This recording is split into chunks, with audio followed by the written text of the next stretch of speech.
He opened the security app expecting to catch her stealing.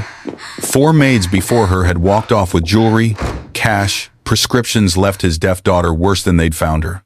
So when he saw Imani kneeling in front of 7-year-old Lily, holding tweezers with something small clutched between them, every muscle in his body locked up. Then he watched his daughter's face change confusion, melting into pure shock, her tiny hands flying to her ears, her mouth opening to form a sound she'd never made before. Grant Ashford's phone hit the marble conference table with a crack that made 20 executives jump, because his daughter, his deaf daughter, had just heard him whisper her name from 300 miles away. 4 maids, 4 failures, 4 people who told him the same thing doctors had been saying for 7 years. Your daughter will never hear. Genetic, permanent. Nothing anyone could do about it. Grant Ashford had believed them. All of them. 5 specialists, with degrees from Johns Hopkins and Mayo Clinic. Medical reports are thick as phone books. A diagnosis written in ink so permanent it might as well have been carved in stone. But on this random Tuesday in October, while Grant sat in a Chicago boardroom negotiating a merger that would earn him another $1 billion, a maid with no medical degree was pulling something out of his daughter's ear. Something white. Something that didn't belong there. Something that had been blocking Lily's hearing since the night her mother died giving birth to her. 7 years of silence. 7 years of isolation. For 7 years, his daughter lived in a prison built by someone's mistake. And he'd never questioned it. Not once. But before we get into how this happened, and trust me, you need to hear this story, hit that subscribe button and turn on notifications. Because what you're about to hear will make you question every permanent diagnosis a doctor has ever given you or someone you love. Sometimes the experts are dead wrong, and sometimes it takes someone without credentials to see what everyone else missed. This is the story of how a maid saved a little girl from 7 years of unnecessary silence.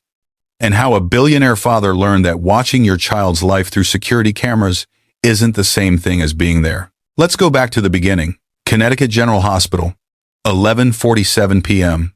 The kind of night where everything that can go wrong does, and the people who are supposed to save you can't.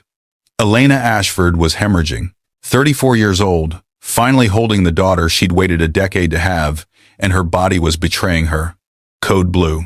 That's what they called it when someone's dying and the entire hospital mobilizes to fight death. 23 minutes of controlled chaos.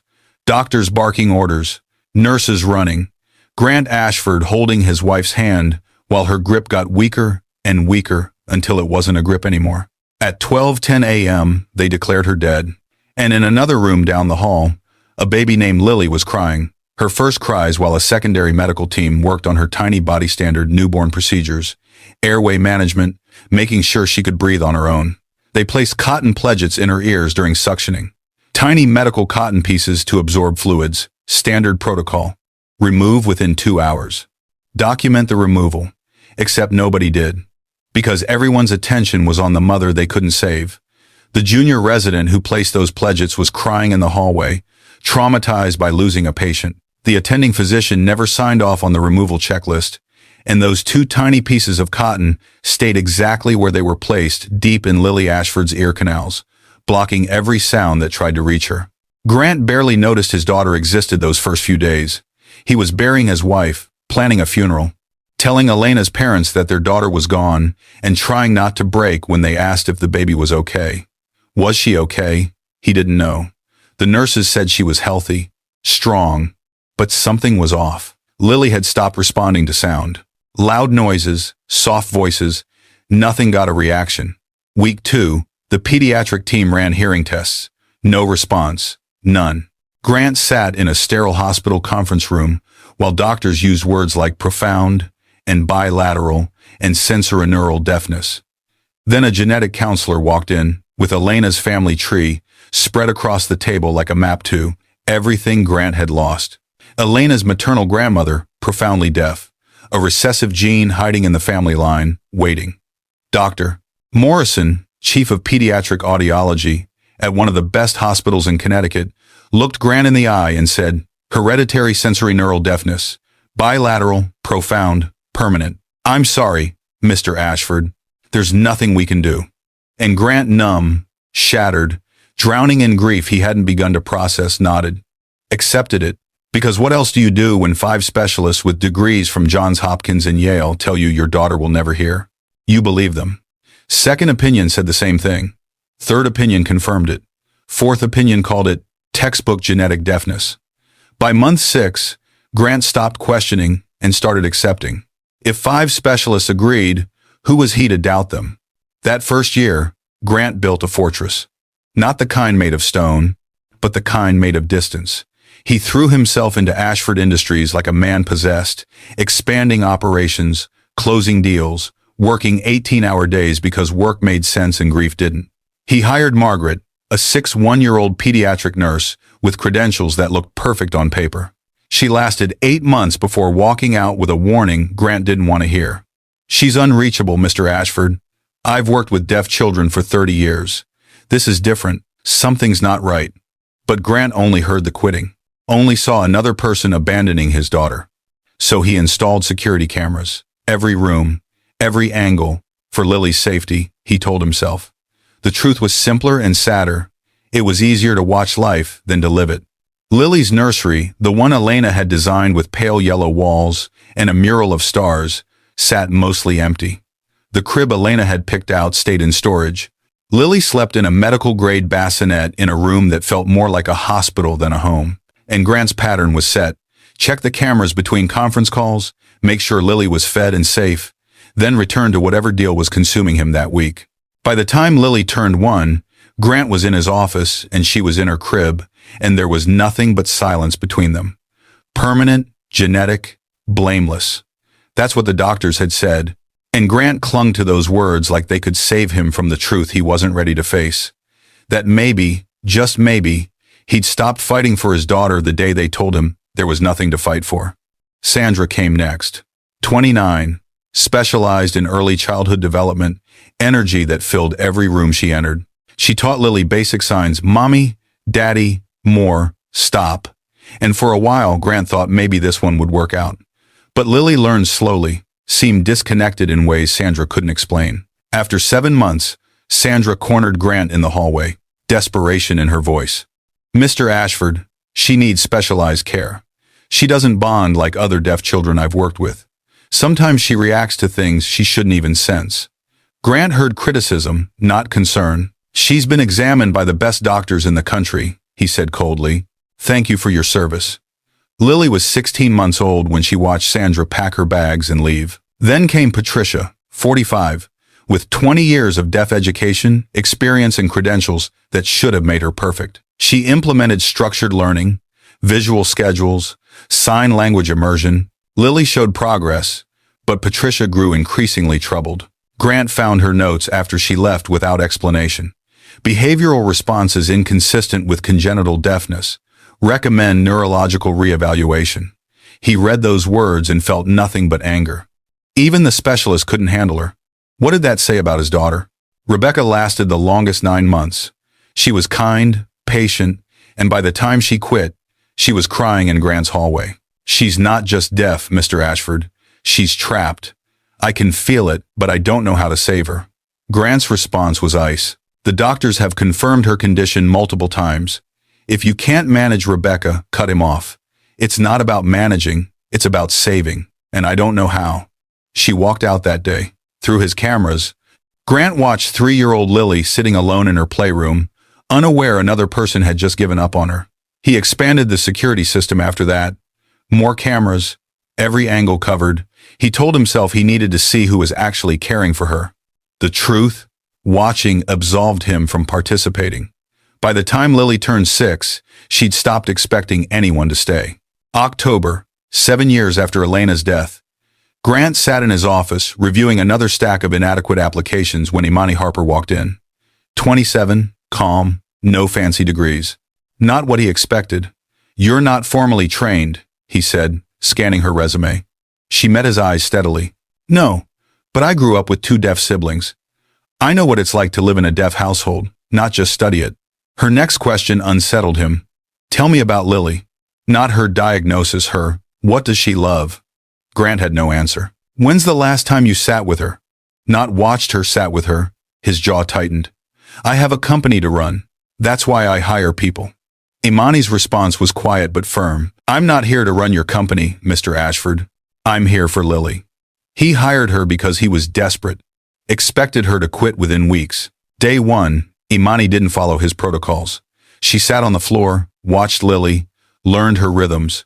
Grant monitored through cameras, irritated. I'm paying her to do nothing. Day 3, Imani introduced art supplies, not as therapy, as communication. Lily's first drawing was all jagged lines and dark colors.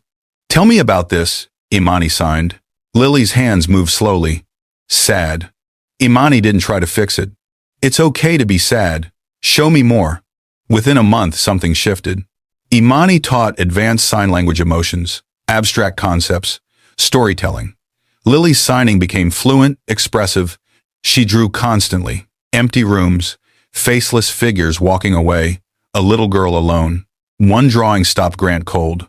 The mansion from outside, all lights blazing, and a single small figure in a window. Lily, looking out at a world she couldn't reach. Then Imani started taking her places. Library, park, deaf community center. The first time Lily met other deaf children, Grant watched through security footage as his daughter laughed silently, joyfully with kids who signed like she did. He couldn't remember the last time he'd seen her laugh. Month 3, Imani started noticing things that didn't add up. Subtle things, easy to miss, unless you were paying attention the way she did. A door slamming in a distant room, Lily tensed slightly. More than just vibration sensitivity. Music with heavy bass made her sway, expected.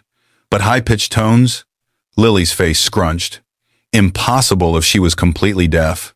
Imani conducted quiet tests, documenting everything in a private journal. Objects dropped behind Lily. No response. But specific sounds at specific volumes. Micro-reactions that shouldn't exist. This didn't match congenital deafness patterns. Something was wrong, or maybe something had been wrong from the beginning.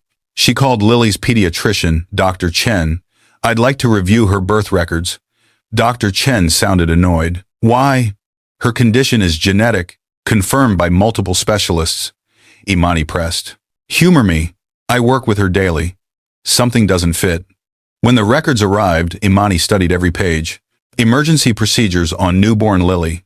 Airway management. Suctioning. Foreign body precautions. Then her eyes caught something. Cotton pledget placement for fluid absorption. Standard procedure during birth trauma. But removal documentation?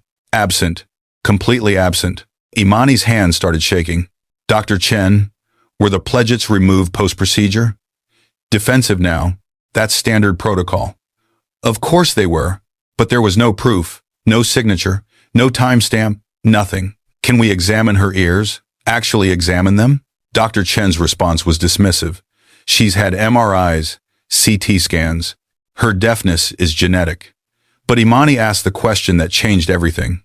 Has anyone looked into her ear canals with an otoscope since birth? Silence. Long, telling silence.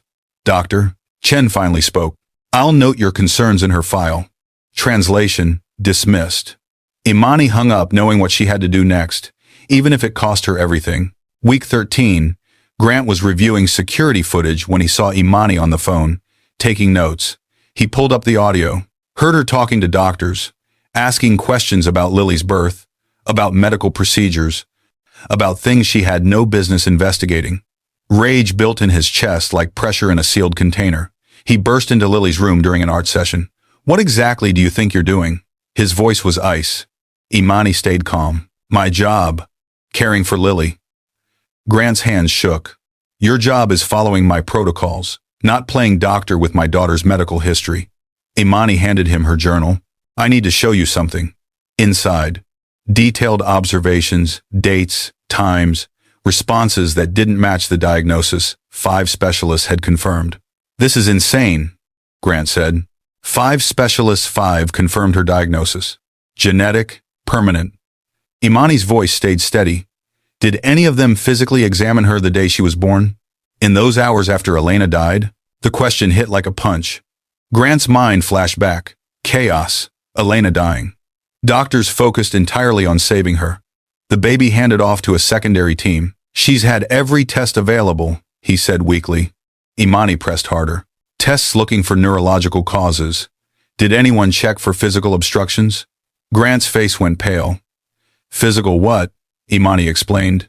Cotton pledgets, placed during emergency airway management, supposed to be removed immediately. But removal wasn't documented in Lily's records. You're suggesting they left something in her ears? Grant's voice cracked. In the chaos of losing your wife, an oversight occurred, Imani said quietly. Grant exploded. You're fired. Pack your things. You're done. Lily watched this exchange, panic rising. She signed frantically. No, stay, please. But Grant couldn't hear her terror through his own. Imani knelt, signed to Lily. I'll come back.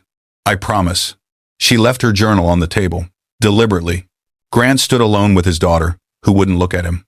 She signed 2 words that shattered what was left of his defenses. Everyone leaves. That night, Grant couldn't sleep. 2 a.m. I found him at his desk, Imani's journal open in front of him. Page after page of observations. Every inconsistent response, every micro-reaction, medical research on foreign body retention during emergency births, case studies of misdiagnosed deafness due to ear canal obstructions, statistics. In trauma situations, documentation failures occur in up to 12% of cases. Then he reached Imani's hypothesis, written in clear, careful handwriting.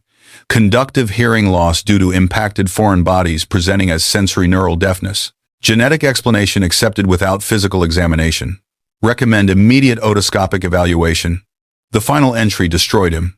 He's terrified of hope, because hope means acknowledging 7 years of absence. But Lily deserves truth, even if it destroys him. Grant started searching medical databases. Everything Imani cited was real, documented, peer-reviewed, birth trauma protocols, how chaos makes people miss things, how a convenient explanation like genetic deafness stops people from looking further. Symptoms of ear canal obstruction, complete hearing loss, reversible if removed. He pulled up Elena's death certificate. Time of death, 12:10 a.m. Pulled up Lily's birth records. Time of birth, 11:43 p.m. 27 minutes between his daughter's first breath and his wife's last. 27 minutes of chaos where anything could have been missed. Grant's hands trembled as he read the neonatal team's notes. Cotton pledgets placed for fluid absorption during airway management. Standard procedure. Remove within 2 hours. Document removal. But the removal documentation? Missing. Just like Imani said, 7 years.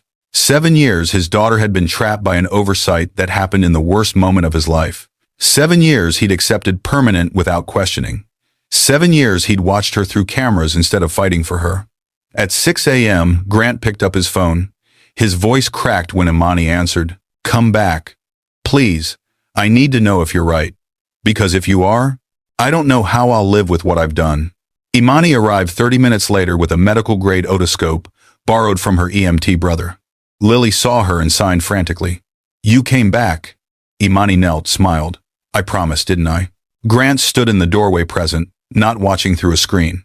The first time he'd been in the room for anything medical, Imani signed to Lily. I need to look in your ears very carefully. It might feel strange. Can you be brave for me? Lily nodded, trusting completely. Imani positioned the otoscope, examined the right ear. Her face changed. Shock, fury, heartbreak. Look, she said to Grant. He peered through the lens. Deep in Lily's ear canal, something white, compressed, foreign. What am I seeing? His voice barely worked. Imani's voice was steady, but her hands shook. Cotton pledget, 7 years old, completely blocking her ear canal. Grant's knees buckled. No, this can't. Imani checked the left ear. Same. Both ears are completely blocked. The room tilted. They said genetics. They said she inherit. They said nothing could be done. Grant's voice broke on every word. Imani looked at him. They were wrong. Grant collapsed into a chair, head in his hands. 7 years. She's been trapped for 7 years because someone forgot? Because I never questioned? Imani's response was gentle but firm. We can fix this. Now. Today. Grant wanted a specialist. I wanted someone with credentials to handle this. But Imani said what he needed to hear. Specialists missed it for 7 years. We're out of time to wait. Grant looked at his daughter. Really looked at her. 7 years old. 7 years in silence. 7 years that were about to end. He took Lily's small hand in his. Not watching through a camera. Not checking a feed. Present. Finally, terrifyingly present. Do it, he whispered. Bring her back to us. Imani sterilized microforceps with hands that had never been steadier. Lily sensed something important happening. Held perfectly still. Grant gripped his daughter's other hand, present for the first time in 7 years, absolutely terrified. Right ear first. Imani's movements were precise, careful, patient. The pledget came out compressed, stained, 7 years of buildup on a piece of cotton that should have been removed within hours of Lily's birth. Lily's face showed confusion, slight discomfort, then her eyes went wide. Huge, terrified. She was hearing. For the first time she could consciously remember, sound was reaching her brain. Her hands flew to her ear. What's happening? She signed frantically. Imani kept her voice calm. You're hearing, baby. This is sound. Lily's face showed everything. Confusion, wonder, fear, overwhelming sensation. The clock is ticking. The heater is running. Her own breathing. Every sound is a revelation. A shock, too much at once. Left ear next. Second pledge removed. Now both ears are clear. The world rushed in like a flood breaking through a dam. Lily started crying, overwhelmed, overstimulated. But beneath the fear, there was wonder. Grant's voice shook when he spoke. Lily, sweetheart. She turned to him. Hearing his voice for the first time, their eyes met across 7 years of silence finally broken. Can you hear me, baby? Can you hear Daddy?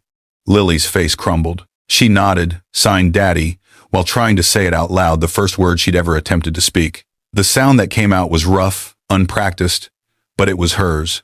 Grant pulled her into his arms. 7 years of absence crashed down on him all at once. He sobbed into her hair. I'm sorry. God, Lily, I'm so sorry. I should have looked. I should have questioned. I should have been your father. Lily heard everything. His heartbeat, his voice, his tears. She held him tight while Imani stepped back, tears streaming, giving them the moment they'd needed for 7 years. The moment that should have happened the day Lily was born. The moment stolen by chaos, by oversight, by convenient explanations, no one questioned, until now. The ENT specialist confirmed what Grant already knew but needed to hear officially. Both ear canals had been completely obstructed. Lily's hearing was perfect, no nerve damage, no genetic component. Dr. Patel explained how 5 specialists missed it. They diagnosed based on family history and imaging and saw what they expected to see. Cotton pledgets compressed over years look like normal tissue variation on MRIs. Why check for foreign bodies when genetics explains everything? The hospital review revealed the full truth. Elena's death, 23 minutes of desperate intervention, all attention on her. Neonatal team, placed pledgets during airway management, standard protocol. Removal checklist, never signed.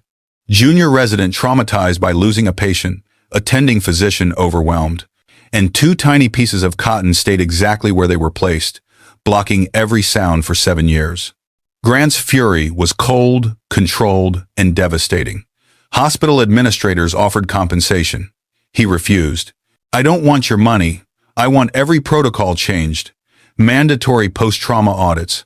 I want this to never happen to another child. They agreed, knowing litigation would destroy them. But Grant understood what money couldn't buy. 7 years he'd never get back. Words Lily never heard him say. Her first laugh with sound. Her mother's voice, all of it is gone. The loss was permanent even though her hearing wasn't. Imani refused rewards too. I don't want money, she said when Grant offered her anything she wanted. I want you to be her father, not her watcher, not her provider, her father. Grant broke. I don't know how. Imani's response was simple. Start by being in the room. She stayed, not as hired help, but as family. Grant dismantled half his surveillance system, choosing presence over observation. 6 months later, Lily spoke her first clear sentence. I love you, Daddy, Grant cried. A year later, on Lily's 8th birthday, Grant asked her what she wanted to wish for. She thought carefully, then signed and spoke.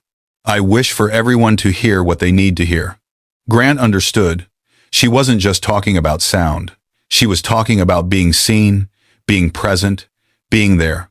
And for the first time since Elena died, Grant Ashford was finally, truly there. Grant Ashford spent 7 years accepting what doctors told him was permanent. 7 years watching his daughter's life through security cameras instead of living in it with her. 7 years that were stolen by a medical oversight no one questioned. Because when 5 specialists agree, who are you to doubt them? But here's what Grant learned and what you need to hear. Sometimes the experts are catastrophically wrong. Sometimes permanent just means no one looked close enough. Sometimes it takes someone without credentials, someone who cares enough to question everything to see what everyone else missed. If this story moved you, do me a favor. Hit that like button right now. Share this video with someone who needs to hear it. Someone who's been told nothing can be done about their child, their health, their situation. Someone who's accepted a diagnosis without questioning it. Subscribe to this channel and turn on notifications because I'm bringing you more stories like this. Real stories about ordinary people who refuse to accept the impossible. Stories that will make you question authority, trust your instincts, and fight harder for the people you love. Drop a comment below and tell me, have you or someone you love ever been given a permanent diagnosis that turned out to be wrong? Have you ever had to question medical professionals to get real answers? Your story matters. Share it. Someone else needs to hear it. The Elena Ashford Foundation exists today because one father learned this truth too late. Watching isn't the same as seeing. Providing isn't the same as being present. And accepting isn't the same as fighting. Don't make Grant's mistake. Don't wait 7 years to question what you've been told is unchangeable. Like, comment, subscribe, share this story. Because somewhere right now, there's another child trapped by a diagnosis no one's questioning. And maybe, just maybe, this story will be what makes someone look closer. We'll see you in the next one.